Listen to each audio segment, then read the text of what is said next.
dalil tidak membuka pendaftaran untuk semua calon serta penetapan pasangan tidak sesuai dengan prosedur yang benar, bahwa berdasarkan putusan MK 132 yang pada pokoknya melaksanakan pemungutan suara orang tanpa mengikut sertakan Haji Ade Sugianto, maka proses pendaftaran pasangan calon hanya diperuntukkan bagi calon pengganti Haji Ade Sugianto.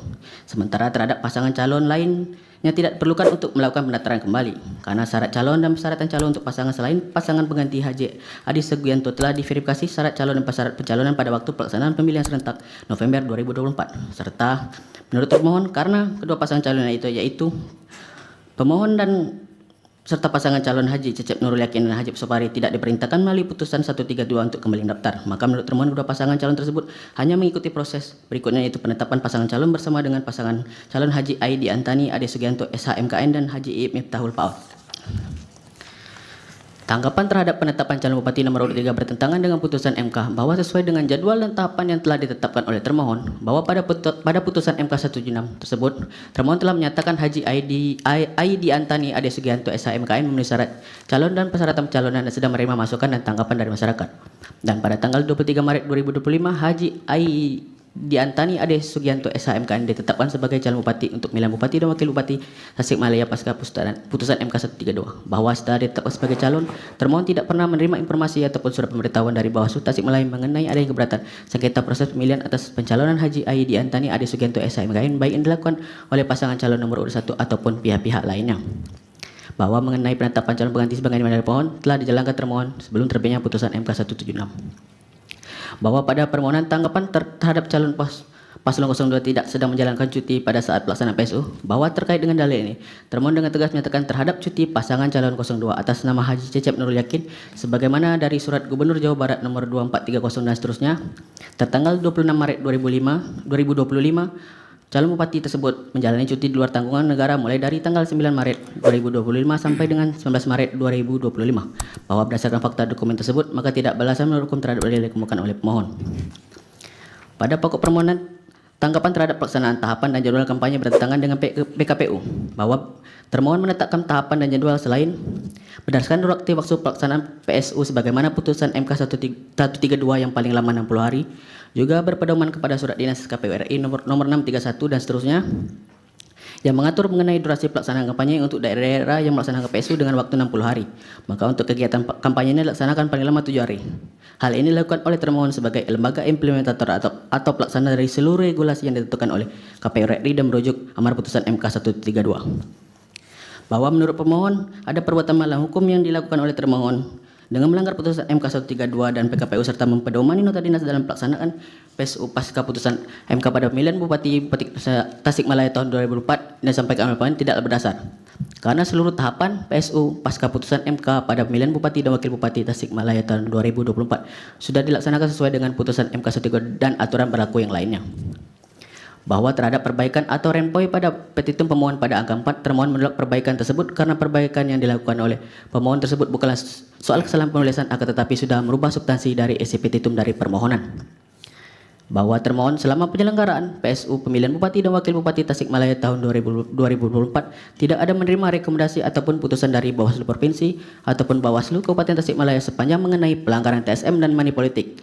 Maka ini sampai kemohon ada pelanggaran TSM dan money politik pada PSU pemilihan Bupati dan Wakil Bupati Tasikmalaya tahun 2024 tidak beralasan berhukum. Halaman 21 yang mulia.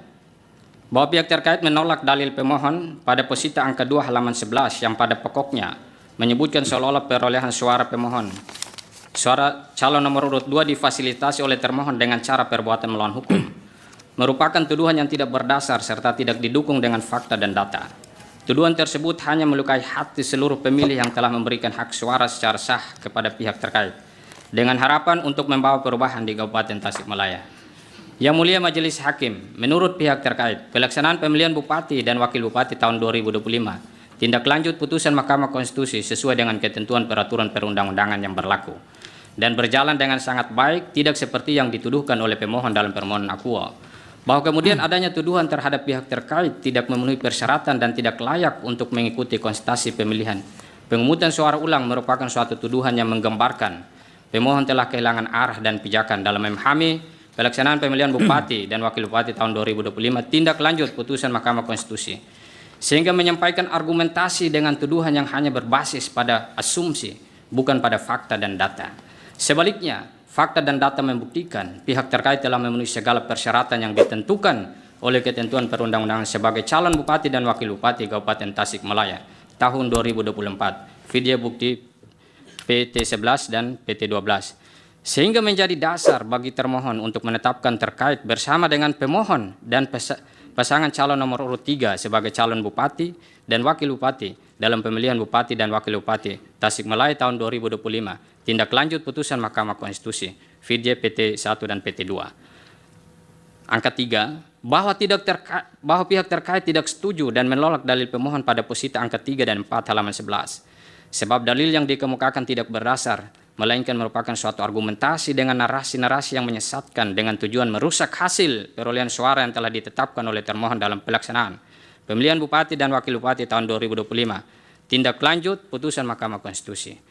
Angka 4, bahwa pihak terkait tidak setuju dan menolak dalil pemohon pada posita angka 5 sampai dengan 23, halaman 11 sampai dengan 18, yang memberikan tafsir secara keliru terhadap putusan Mahkamah Konstitusi agar menimbulkan kesan seolah-olah pemilihan bupati dan wakil bupati Tasikmalaya tahun 2025 tindak lanjut putusan Mahkamah Konstitusi bertentangan dengan ketentuan peraturan perundang-undangan yang berlaku, agar menguntungkan pemohon dengan tujuan untuk memenangkan pemilihan dalam pemilihan bupati dan wakil bupati Tasikmalaya tahun 2025, tindak lanjut putusan Mahkamah Konstitusi. Yang mulia, untuk amar putusan mohon dianggap dibacakan. Kami berkenan yang mulia pada halaman 25. Setelah amar putusan sudah sangat jelas dan tidak terdapat ruang untuk dilakukan tafsir lain selain wajib dilaksanakan oleh KPU Kabupaten Tasikmalaya berkaitan dengan amar putusan Mahkamah Konstitusi. Oleh karena itu, secara faktual pelaksanaan pemilihan bupati dan wakil bupati Kabupaten Tasikmalaya tahun 2025 tindak lanjut putusan Mahkamah Konstitusi oleh KPU Kabupaten Tasikmalaya telah benar dan sesuai dengan ketentuan peraturan perundang-undangan yang berlaku. Dengan demikian, terbantahkan bahwa dalil pemohon hanyalah asumsi yang terangkai dengan narasi-narasi yang dimaksudkan guna membuat kabur. Selebihnya dianggap dibacakan.